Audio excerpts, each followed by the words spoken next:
Assalamualaikum warahmatullahi wabarakatuh. Para pemirsa channel YouTube saya yang berbahagia, pada video kali ini akan berbagi informasi mengenai materi mata kuliah akuntansi keuangan menengah 2 pada pokok bahasan akuntansi ekuitas. Ini adalah materi terakhir dari akuntansi ekuitas, materi kelima, yaitu tentang kebijakan dividen. Ya. Video ini di mata kuliah akuntansi keuangan menengah 2 adalah video yang ke-11. Untuk menyimak video-video sebelumnya, silahkan bisa dicari video-video saya tentang mata kuliah akuntansi keuangan menengah 2. Semoga bermanfaat dan semoga pemirsa sukses selalu. Amin ya robbal alamin. Letak pokok bahasan kita atau materi kita tentang kebijakan dividen, kalau kita merujuk pada bukunya Kieso, sistematikanya ada di sini. Dan di video ini, video terakhir di akuntansi ekuitas, nanti juga di belakang, di bagian akhir, akan kita bahas juga tentang analisis yang terkait dengan ekuitas. Saudara pemirsa, terkait dengan dividen policy atau kebijakan dividen, memang kita sadari bahwa menentukan jumlah dividen yang tepat untuk dibayarkan ini merupakan keputusan manajemen keuangan yang sulit ya. Jadi berapa laba kita, laba PT kita, apakah seluruh laba itu akan kita bagi, kita distribusikan kepada pemilik dalam bentuk dividen, atau ada sebagian yang kita tahan, ini merupakan keputusan manajemen ya yang harus dilakukan. Perusahaan yang enggan membayar dividen atau pelit ya, mengurangi atau bahkan menghilangkan, ini pasti dikhawatirkan akan dipandang negatif oleh pasar sekuritas. Punya laba 100 miliar, bagi dividennya sedikit sekali. Ini akan dipandang negatif oleh pasar. Ya, akibatnya perusahaan yang telah pernah membayar dividen tunai ini akan selalu berusaha untuk terus melakukannya secara kontinu. Ya, bahasa agamanya apa? Secara istiqomah, ya, secara kontinu untuk memberikan pandangan yang baik kepada pasar. Ya, namun demikian disadari bahwa tentu tidak semua laba ditahan itu dibayarkan sebagai dividen. Ya, tentu tidak dihabiskan ya. Saldo laba atau laba ditahan lalu dibagi habis untuk dividen tentu tidak ya. Mengapa demikian? Ya. Mengapa tidak semua laba itu langsung dibagi kepada pemilik dalam bentuk dividen? Ada beberapa alasan. Yang pertama, tentu untuk melindungi terhadap kemungkinan kerugian di masa yang akan datang ya. Jadi memang tahun ini kita laba, tapi tahun depan kita tidak tahu. Maka untuk melindungi kemungkinan kerugian itu tidak semua laba dibagi dalam bentuk dividen. Yang kedua, untuk membiayai pertumbuhan atau ekspansi, istilahnya untuk pembiayaan internal ya, membiayai dari dalam perusahaan itu sendiri, atau istilahnya menabur laba kembali ke dalam bisnis kita. Jadi laba, sisa laba, saldo laba atau laba ditahan diputar kembali ya untuk pembiayaan secara internal. Lalu yang ketiga, untuk meratakan atau smooth pembayaran dividen dari tahun ke tahun dengan mengakumulasi laba di tahun-tahun yang baik, tahun-tahun yang menguntungkan, dan menggunakan laba yang terakumulasi tersebut sebagai dasar untuk dividen di tahun-tahun yang buruk, tahun-tahun yang ketika perusahaan rugi. Jadi untuk meratakan, ya. Jadi di manage pas dapat laba banyak besar bukan berarti langsung dibagi semua enggak, tapi di manage ya. Manajemen memanage agar ketika ada tahun-tahun yang buruk, yang rugi banyak, tetap bisa membayar dividen. Lalu yang keempat, untuk membentuk cadangan terhadap kemungkinan kerugian atau kalau ada kesalahan dalam perhitungan laba, masih punya cadangan. Ya. Para pemirsa, ada beberapa jenis dividen. Ada 4 jenis dividen kalau kita mengacu ke bukunya Kieso. Yang pertama dividen tunai atau cash dividen. Yang kedua adalah dividen properti atau property dividen. Yang ketiga dividen likuidasi, dan yang keempat adalah share dividen atau dividen saham atau stock dividen ya. Nah, meskipun secara umum pada umumnya dividen itu dibayar dalam bentuk tunai, tapi beberapa perusahaan bisa saja membayar dividen di dalam bentuk saham atau aset lainnya. Semua dividen, kecuali dividen saham, itu selalu mengurangi jumlah ekuitas dari perusahaan. Jadi nanti kita jurnalnya pasti ketika membayar dividen itu mengurangi ekuitas akun yang di debit, akun yang dikurangi adalah akun laba ditahan. Kita bahas satu persatu. Yang pertama dividen tunai. Misalnya PT Gria Divani pada tanggal 18 Mei mengumumkan akan membagi dividen tunai sebesar Rp80 per saham yang dibayarkan pada tanggal 20 Juli kepada semua pemegang saham yang tercatat pada tanggal 20 Juni. Artinya dasarnya adalah siapapun pemegang saham yang tercatat di tanggal 20 Juni. Penetapan tanggal ini penting mengingat saham yang beredar itu pemiliknya itu fluktuatif, gonta-ganti. Ya, ini ada jual, ada beli, ada jual, ada beli. Maka perusahaan harus menetapkan dasarnya adalah pemegang saham pada tanggal 20 Juni. Diketahui jumlah saham yang beredar adalah 1 juta lembar saham. Maka ada tanggal-tanggal penting. Yang pertama, tanggal pengumuman adalah 18 Mei. Pengumuman ya akan membagi dividen. Lalu yang kedua adalah tanggal pembayaran dividen, yaitu 20 Juli. Lalu yang ketiga, 20 Juni itu adalah data pemegang saham yang dijadikan dasar siapa-siapa yang berhak memperoleh dividen tunai.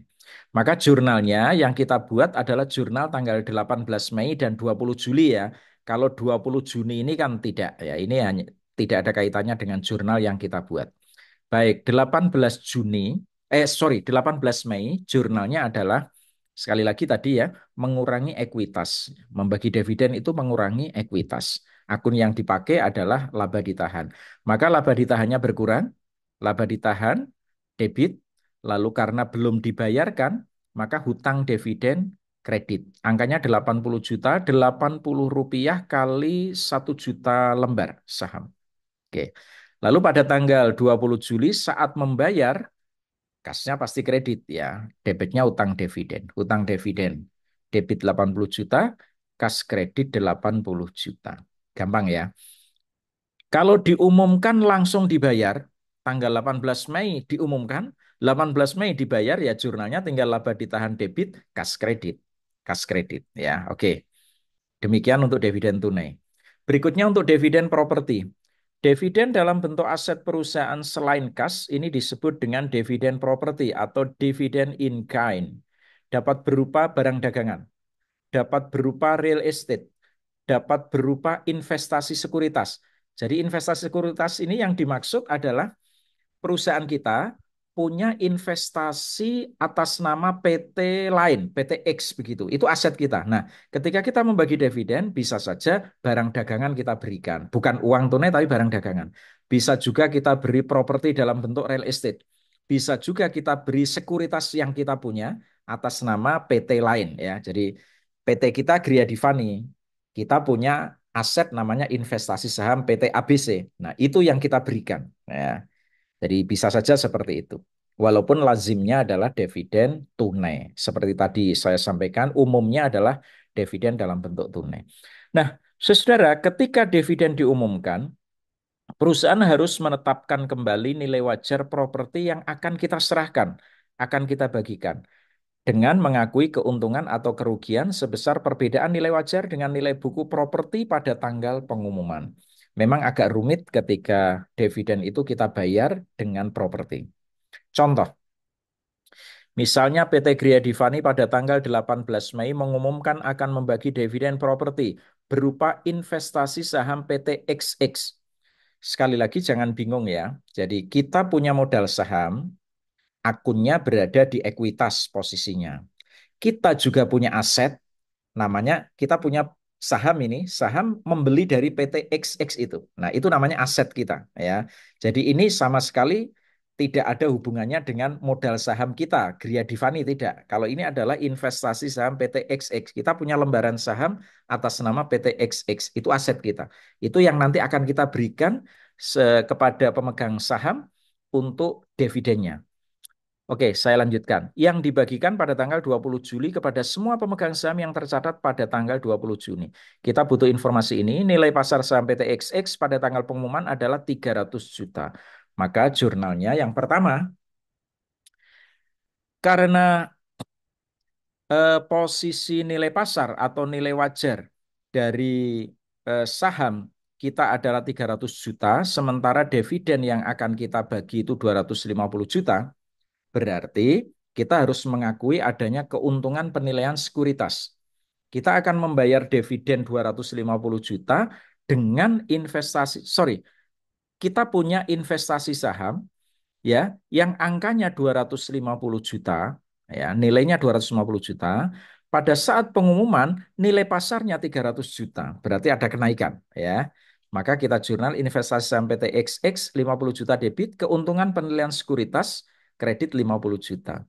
Lalu berikutnya kita jurnal seperti biasa, laba ditahan debit 300 juta, hutang dividen kredit 300 juta.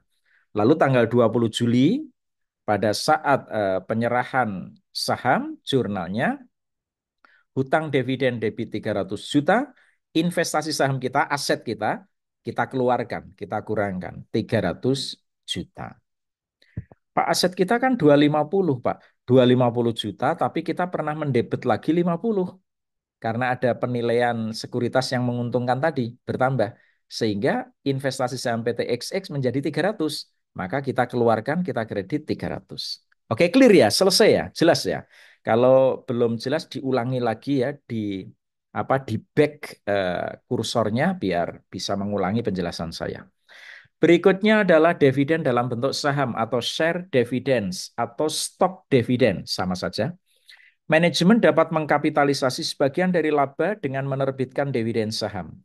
Ketika dividen dalam bentuk saham, itu tidak ada aset yang dibagikan dan setiap pemegang saham memiliki bagian kepemilikan yang sama atas perusahaan dan total nilai buku yang sama setelah dividen saham diterbitkan, sama seperti sebelum diumumkan. Cuma nilai buku per saham menjadi lebih rendah karena jumlah lembar sahamnya bertambah. Lembaran sahamnya bertambah, sehingga nilai buku per sahamnya menjadi lebih rendah. Contoh, PT Gria Divani memiliki 1 juta lembar saham biasa yang beredar dengan nilai nominal Rp1.000 per lembar. Agio sahamnya 200 juta, saldo laba ditahannya 400 juta. Pada tanggal 18 Mei, perusahaan mengumumkan dividen saham sebesar 10% dari saham yang beredar. Saham yang beredar tadi 1 juta lembar. Kalau 10%-nya berarti 100.000 lembar saham. Saham tambahan ya kepada pemegang saham tanggal 20 Juli. Nilai wajar saham pada saat dividen saham diumumkan adalah 1.300 per lembar saham. Jurnalnya. Laba ditahan debit 1.300 kali 100.000 lembar, 130 juta. Lalu dividen saham dapat dibagikan. Ini akun sementara ya, yang nanti akan ditutup ke modal saham biasa. Akun sementaranya adalah dividen saham dapat dibagikan. Berapa? Selalu sebesar nilai nominal. 100.000 lembar kali 1.000 lembar. 100 juta. Tambahan modal di store atau agio sahamnya selisihnya berarti 30 juta. Nah, pada tanggal 20 Juli, ini akun dividen saham dapat dibagikan, kita tutup. Kita debit, ditutup kemana? Ke modal saham biasa, 100 juta. Jadi nanti saham biasanya bertambah ya, bertambah 100 juta. Kita cek ya saldo-saldonya. Yang pertama, sebelum dividen diumumkan, modal saham biasa kita itu 1 juta lembar, nilai nominalnya 1.100 juta. Agio sahamnya 200 juta. Laba ditahannya 400 juta. Ini dari keterangan saya yang ini ya. Ini keterangan saya yang ini nih. Ya, saldonya seperti ini. Lalu kalau dibagi di antara para pemegang saham, ini misalnya saja ya, misalnya dari 1 juta lembar itu miliknya investor A 500.000 lembar, investor B 400.000 lembar, sisanya adalah milik publik yang terpecah-pecah kecil-kecil. Nah, itu 100.000 lembar. Maka haknya adalah investor A itu punya hak terhadap ekuitas ini 800 juta. Dari mana? 500.000 dibagi 1 juta lembar, kalikan 1.600.000.000, ketemunya 800 juta. Yang kedua, investor B 400.000 lembar saham, berarti 400.000 per 1 juta kali 1.600.000.000, ketemunya 640. Begitu juga yang publik 100.000 lembar, berarti 100.000 per 1 juta kali 1.600.000.000, ketemunya 160 juta. Totalnya 1.600.000.000. Ini jumlah hak pemegang saham. Itu sebelum dividen diumumkan. Nah, setelah dividen diumumkan, tetapi sebelum dibagi, nah, posisinya seperti ini. Modal saham biasa 1 juta lembar, kalikan 1.000, 1 miliar. Saham biasa yang dapat dibagikan tadi ya, 100.000 lembar, harganya 100 juta. Tambahan modal disetor Agio saham biasa 200 juta ditambah 30 juta. Tadi ya ada Agio ya dari jurnal ini. Ini ya 30 juta ya. Kembali ke sana. 200 tambah 30 ketemu 230. Laba ditahannya 400 juta dikurangi 130. Kenapa 130? Ya, diberikan dalam bentuk dividen itu tadi ya. Laba ditahannya ya dibagi 130 dividen itu. Sehingga tinggal 270. Jumlahnya 1.600.000.000. Setelah pengumuman dan setelah pembagian dividen saham, maka strukturnya menjadi seperti ini. Modal saham biasa 1.100.000.000 lembar, ya 1.100.000.000. Tambahan modal di store atau akun Agio saham biasanya 230, laba ditahannya 270, ketemunya 1.600.000.000. Bagaimana membagi haknya? Investor A ini punya 5.500, sorry salah, 550.000 lembar. Dari mana? 500.000 lembar saham utama ditambah dividen saham yang 100.000 itu, investor A dapat 50. Proporsional ya, dari 100.000 dapat 50.000 lembar, berarti totalnya 550. Investor B 440. Publik yang tadinya 100.000 menjadi 110.000. 100.000 awalnya ditambah dividen saham 10.000 lembar ya. Oke. Lalu hak kepemilikan 1.600.000.000 itu baginya berarti ini 550 per 1.100.000. Kalau yang tadi 500.000 per 1 juta lembar, sekarang 550.000 per 1.100.000 lembar kali 1.600.000.000, ketemunya 800 juta. Yang ini juga begitu, 440.000 lembar per 1.100.000 kalikan 1.600.000.000, ketemunya ini dan seterusnya. Nah, posisinya seperti ini. Sekali lagi, tidak ada aset baru masuk, tidak menambah ekuitas. Ya, seperti ini. Ya, kalau dividennya dibagi dalam bentuk saham. Berikutnya, ini kita cerita bukan dividen, tapi istilah lain lagi. Ya, jadi bukan dividen, ini hal lain lagi tentang stock split atau share split atau pemecahan saham. Saudara, pemecahan saham atau share split atau stock split ini dilakukan dalam rangka untuk menurunkan harga pasar saham agar menjadi terjangkau oleh calon investor. Nah, terkait dengan pemecahan saham ini tidak ada jurnal yang dibuat atas transaksi pemecahan saham. Namun diperlukan catatan memorandum untuk menunjukkan bahwa nilai nominal saham telah berubah. Nah, jadi eh, saham yang nilainya naik, naik, naik, naik, naik terus, akibatnya apa? Nilai per lembar, harga per lembar saham ini menjadi tinggi. Ketika harganya terlalu tinggi, ini pasar ini menjadi sulit menjangkau, sulit terjangkau oleh semua investor. Maka harganya lalu saham itu dipecah biar harganya ini bisa turun. Nah, begitu. Contoh, PT Gria Divani memiliki 1 juta lembar saham biasa yang beredar dengan nilai nominal Rp1.000 per lembar. Agio sahamnya 200 juta, laba ditahan 400 juta. Pada saat harga pasar saham menjadi 4.000 lembar, 4.000 per lembar, jadi naik 4 kali ini, perusahaan bermaksud melakukan pemecahan saham 1 lembar menjadi 2 lembar. Nah, maka ekuitas pemegang saham sebelum pemecahan seperti ini. 1 juta lembar kali Rp1.000, 1 miliar. Agio sahamnya 200 juta, laba ditahannya 400 juta, ketemunya 1.600.000.000. Ekuitas pemegang saham setelah pemecahan, modal sahamnya menjadi 2 juta lembar, 1 menjadi 2 lembar. 1 juta menjadi 2 juta lembar, lalu harganya dipecah ya, dipecah jadi 2 berarti Rp500. Yang tadinya 1.000 menjadi Rp500. Jumlahnya 1 miliar.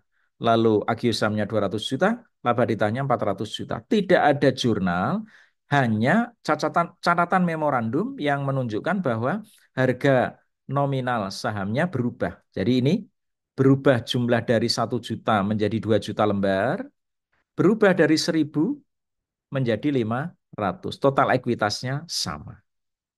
Oke, demikian ya. Tentang kebijakan dividen selesai, kita tutup materi terakhir di akuntansi ekuitas dengan analisis yang terkait dengan ekuitas. Saudara, yang pertama adalah return on equity atau ROE. Return on equity adalah kemampuan perusahaan dalam menghasilkan laba melalui pemanfaatan ekuitas yang dimiliki. Nilai ROE yang semakin tinggi menyebabkan reputasi perusahaan akan meningkat di mata pelaku pasar modal. Rumusnya, laba bersih setelah pajak dibagi total ekuitas. Kalau persentasenya ya tinggal dikalikan 100%. Contoh ini, ya. Ini total ekuitas, ya. Contoh ya, jadi ini ekuitas PT Gria Divani per 31 Desember 2024 seperti ini, 1.500.000.000. Diketahui laba bersih setelah pajak tahun 2024 150 juta. Kita hitung tinggal seperti ini rumusnya, kita masukkan 150 juta dibagi 1.500.000.000 kalikan 100%. Ketemunya ROE-nya 10%. Selesai, gampang ya, clear. Yang kedua, return on ordinary share equity atau return on common stock equity. Ya. Saya pakai istilah return on ordinary share equity, singkatannya ROCE. Ya. Ini mengukur profitabilitas dari sudut pandang pemegang saham biasa. Pemegang saham biasa. Jadi ordinary share itu pemegang saham biasa. Rumusnya, laba bersih setelah pajak dikurangi dividen saham preferen dibagi ekuitas pemegang saham biasa kali 100%. Contoh, ekuitas PT Gria Divani seperti ini, diketahui laba bersih setelah pajaknya 150 juta. Ya. Ada saham preferen ini 6%, berarti yang kita hitung adalah yang miliknya saham biasa. Maka laba bersih setelah pajak dikurangi dividen saham preferen dibagi ekuitas pemegang saham biasa. Ya. 150 juta dikurangi 6 juta. 6 juta dari mana? Ini ya. Dividen saham preferen 6% kali 100 juta. 6 juta. Dibagi 1.200.000.000 ini adalah ekuitas pemegang saham biasa. 1 miliar ditambah 200 juta. 1.200.000.000. Ketemunya 12%. Return on ordinary share equity. Analisis yang ketiga adalah dividend payout ratio atau DPR. Dividend payout ratio merupakan rasio dividen tunai yang dibayarkan terhadap laba bersih. Rasio ini menghitung persentase laba bersih yang dibagikan kepada pemegang saham dalam bentuk dividen. Jika terdapat saham preferen, maka rasio ini dihitung dengan cara membagi dividen tunai yang dibayarkan kepada pemegang saham biasa dibagi laba bersih yang tersedia untuk pemegang saham biasa. Jadi rumusnya, kalau nggak ada saham preferen biasa yang selama ini digunakan untuk perhitungan-perhitungan teman-teman saudara yang melakukan penelitian dengan variabel DPR ya, dividen payout ratio, ini dividen tunai dibagi laba bersih setelah pajak. Kalau ada saham preferen, maka rumusnya kita modifikasi dividen tunai dibagi laba bersih setelah pajak dikurangi dividen saham preferen. Ya, oke. Eh, Tidak kita beri contoh perhitungannya, tetapi bisa ya ini ya. Jadi dividen tunai ada informasi dividen begitu. Dividen tunainya berapa seperti contoh yang di depan tadi Rp80 per lembar itu namanya dividen tunai ya. Dibagi laba bersih setelah pajak dikurangi dividen saham preferen. Ini contoh berita ya. Contoh berita Metro Data Elektronik bagikan dividen tertinggi sepanjang sejarah sejumlah 257,8 miliar dengan payout ratio 39,6. Ya, jadi ini saudara baca ini emiten teknologi informasi dan komunikasi digital khususnya di bidang solusi, konsultasi digital, serta distribusi digital yang merupakan emiten sektor TIK terbesar di Indonesia dari sisi penjualan dengan pengalaman hampir 50 tahun, PT Metro Data Elektronik membagikan dividen sebesar 257,8 miliar dengan payout ratio 39,6% dari laba bersih tahun 2023. Jadi ini adalah dividennya dibagi angka laba bersih ketemu 39,6%. Itu. Oke, terakhir analisis yang terkait dengan ekuitas adalah book value per share. Book value per share atau nilai buku per lembar saham adalah jumlah nilai setiap lembar saham yang akan diterima pemegang saham jika perusahaan dilikuidasi atas dasar jumlah yang dilaporkan pada laporan posisi keuangan. Book value per share dihitung dengan cara ekuitas pemegang saham biasa dibagi saham biasa yang beredar. Ya. Contoh, ekuitas PT Gria Divani sebagai berikut. Modal saham biasa 1 juta lembar, 1 miliar. Tambahan modal di store atau Agiosam 200 juta. Laba ditahan 200 juta, 1 miliar 400 juta. Nah, berarti book value per share-nya adalah 1 miliar 400 juta dibagi 1 juta lembar. Ya, ketemu 1.400 per lembar saham. Oke ya. Contoh lain modifikasinya. Kalau ada saham preferen ya. Selalu ya kalau book value per share itu berada di saham biasa. Nah, kalau ada saham preferen bagaimana? Kalau datanya seperti ini, kalau tadi karena tidak ada saham preferen kan semua laba ditahan ini menjadi haknya pemegang saham biasa seperti ini ya. Sekarang kalau ada saham preferen berarti saldo laba ditahan itu harus dialokasikan berapa yang menjadi hak pemegang saham preferen dan berapa yang menjadi hak pemegang saham biasa. Kita hitung. Saham preferennya 100 juta. Ini ya, ini 100 juta. Agio saham preferen 20 juta, dari sini 20 juta masuk ke sini. Saham biasanya 1 miliar, dari sini 1 miliar.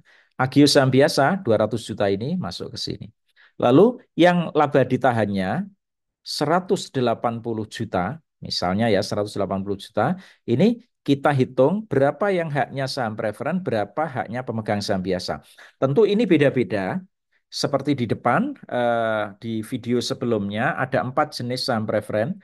Apakah non-kumulatif non-partisipasi, atau kumulatif non-partisipasi, atau non-kumulatif berpartisipasi, atau kumulatif berpartisipasi. Nah, anggap saja ini saham preferennya adalah non-kumulatif non-partisipasi. Ya, haknya adalah tetap hak di tahun yang bersangkutan 6% ini. 6% ini hak dividen itu 6 juta. 180 juta kurangi 6 juta masih 174, semuanya miliknya haknya pemegang saham biasa karena non kumulatif non partisipasi. Sehingga kita hitung saham preferen haknya adalah 126 juta, tapi ini kita tidak gunakan untuk menghitung book value per share. Yang kita gunakan adalah saham biasa. 1 miliar, agio sahamnya 200 juta, laba ditahan yang menjadi bagiannya saham biasa 174 juta. Ketemunya 1 miliar 374 juta. Book value per share dihitung dengan cara 1 miliar 374 juta dibagi 1 juta lembar. Ketemunya 1.374 per lembar saham. Demikian materi kita tuntas, selesai untuk akuntansi ekuitas. Semoga bermanfaat. Jangan lupa like, share kepada teman-teman agar lebih banyak yang memperoleh manfaat dari video ini. Terima kasih, sukses selalu. Wallahul muwaffiq ila aqwamit thoriq. Wassalamualaikum warahmatullahi wabarakatuh.